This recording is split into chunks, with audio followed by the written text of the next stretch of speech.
লক্ষ্মী পুজো special নারকেল নাড়ু। নারকেল নাড়ু তো অনেক রকমভাবে বানিয়েছেন, একবার এইভাবে স্পেশালভাবে বানিয়ে দেখুন, খেতে অপূর্ব হয়। নিয়েছি 1 বাটি দুধ লিকুইড। তো এটা আগে থেকে জাল করে ঠান্ডা করা, কড়াইতে দিয়ে খুব ভালো করে 2 বাটি চিনি দেবো। একটা নারকেলের জন্য 2 বাটি চিনি। আর একটা নারকেল কুড়িয়ে দিয়ে দিলাম, আর দিয়েছি 25 গ্রাম কাজু টুকরো করে। তো এগুলোকে খুব ভালো করে নাড়াচাড়া করতে হবে। চিনিটা গলে গেলে একটা চিপচিপে ভাব হয়ে যাবে। দেখুন কড়া থেকে ছেড়ে যাচ্ছে, আর এই সময়ে একটু হাতা দিয়ে দেখতে হবে, হাত দিয়ে, যেটা চিপচিপে হয়েছে কিনা। যদি দেখেন চিপচিপে হয়েছে তখনই নামিয়ে নিতে হবে। অনেকে কিন্তু চিনির পাকটা বুঝতে পারে না, তাই লাল হয়ে যায় বা গুড় দিয়েও করে। তো এইভাবে একবার বানিয়ে খেয়ে দেখুন, ভীষণ টেস্টি হয় এই নারকেল নাড়ু।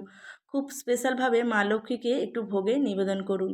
তো এইভাবে হালকা গরম থাকা অবস্থায় নাড়ুগুলোকে সব পাকিয়ে নিলাম। দেখুন নাড়ুগুলো কতটা সাদা ধপধপে হয়েছে, আর প্রত্যেকটা নাড়ুর মধ্যে 4 থেকে 5 টুকরো করে কাজু ঢুকে আছে। খেতে অপূর্ব লাগে। যদি ভালো লাগে একটা লাইক করে দেবেন।